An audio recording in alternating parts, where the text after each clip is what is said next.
Hi friends, কেমন আছো? আশা করি ভালো আছো। আমিও ভালো আছি। আমি আবার চলে এসেছি আমার পুরানা কিচেনে। আমার আজকের রেসিপি সবুজ ফুলকপি, আলু আর পাঁপড় দিয়ে টেস্টি নিরামিষ সবজি। তাহলে আমি টেস্টি নিরামিষ সবজি বানানোর জন্য কি করতে থাকি আপনারা শুরু থেকে শেষ অবধি ভিডিওটা। আজকে আমি বানাবো সবুজ ফুলকপি, আলু আর পাঁপড় দিয়ে একটি দুর্দান্ত স্বাদের রেসিপি। তো আমি শুরু থেকে শেষ অবধি কি করতে থাকি আপনারা ভিডিওটি শুরু থেকে শেষ অবধি দেখতে থাকুন। এখানে আমি টুকরো টুকরো করে সবুজ ফুলকপিগুলো কেটে নিয়েছি আর সঙ্গে নিয়ে নিয়েছি কিছুটা আলুগুলো ভালো করে কেটে ধুয়ে পরিষ্কার করে নিয়েছি।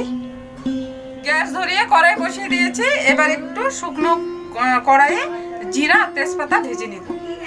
দিয়ে দিচ্ছি তেজপাতা আর গোটা জিরে, একটু লাল লাল করে ভেজে নিব। ভাজা হয়ে গিয়েছে, এবার নামিয়ে নিব। এখানে আমি জিরা, আদা, কাঁচা লঙ্কা আর কিছুটা ধনে দিয়ে একসঙ্গে বেটে নিয়েছি। এখানে একটি বড় সাইজের টমেটো কেটে ভালো করে বেটে গরম হয়ে গিয়েছে। এবার দিয়ে দিব পরিমাণ মতো তেলও গরম হয়ে গিয়েছে। এবার আমি পাঁপড়গুলো একটু ভেজে নিব।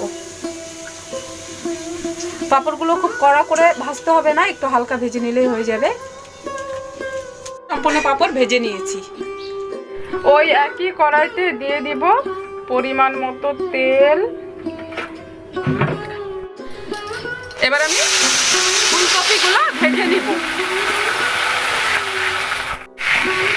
ফুলকপিগুলোকে আমি একটু লাল লাল করে ভেজে নিব। আর এখন এর মধ্যে দিয়ে দিব অল্প হলুদ গুঁড়ো। ভালো করে মিশিয়ে নেড়ে চেড়ে একটু লাল লাল করে ভেজে নিব। ফুলকপিগুলো লাল লাল করে ভাজা হয়ে গিয়েছে, এবার নামিয়ে নিব।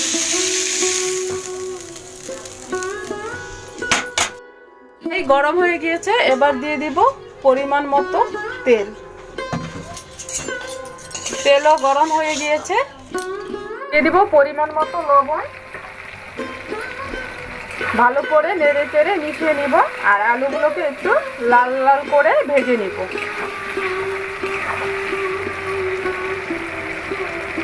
আলুগুলো দেখুন একটু লাল লাল করে ভাজা হয়ে গিয়েছে। এবার আমি বেটে রাখা মশলা দিয়ে দিব।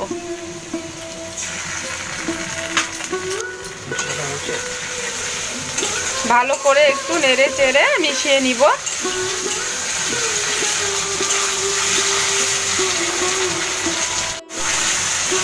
এবার আমি দিয়ে দিব পরিমাণ মতো হলুদ গুঁড়ো আর দিয়ে দিব হালকা লঙ্কা গুঁড়ো। খুব বেশি একটা দিব না, কেননা কাঁচা লঙ্কা দিয়েছি, ওই জন্য লঙ্কা গুঁড়োটা কমই দিলাম।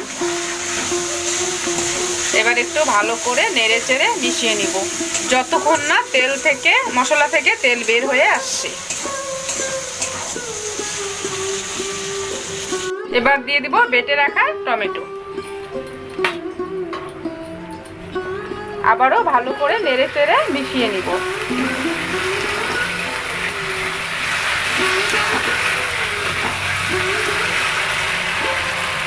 এবার ভেজে রাখা ফুলকপিগুলো দিয়ে দিব। ভালো করে নেড়ে চেড়ে ফুলকপি, আলু একসঙ্গে মিশিয়ে আর একটু ভাজা ভাজা করে নেব।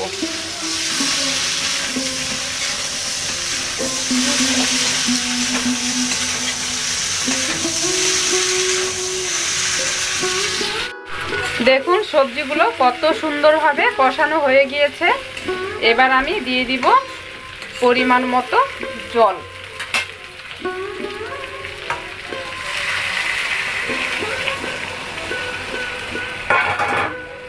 জলটা দিয়ে ভালো করে নেড়ে চেড়ে মিশিয়ে নিব। পরিমাণ মতো জল দিয়ে দিয়েছি। এবার একটু ভালো করে নেড়ে চেড়ে মিশিয়ে নিব আর আমি 10 মিনিটের জন্য ঢাকা দিয়ে রান্না করব। আমি ভেজে রাখা জিরেটা বেটে নিয়েছি, দিয়ে দিব। ভালো করে একটু নেড়ে চেড়ে মিশিয়ে নিব। আমার নিরামিষ সবজি পরিবেশনের জন্য রেডি হয়ে গিয়েছে। এবার আমি একটি পাত্রে নামিয়ে নিব।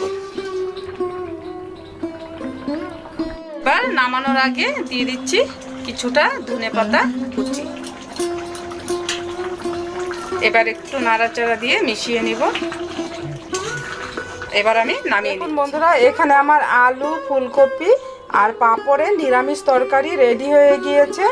দেখতেও অনেক সুন্দর হয়েছে, খেতেও কিন্তু অনেক ভালো হবে। এভাবে আপনারাও বাড়িতে বানিয়ে খেয়ে দেখবেন, অনেক ভালো লাগবে। আমার রেসিপি যদি ভালো লাগে লাইক করবেন আর কমেন্ট করে জানাবেন কেমন হয়েছে। আর আমার চ্যানেলে যদি প্রথমবার হন সাবস্ক্রাইব করতে ভুলবেন না। ধন্যবাদ।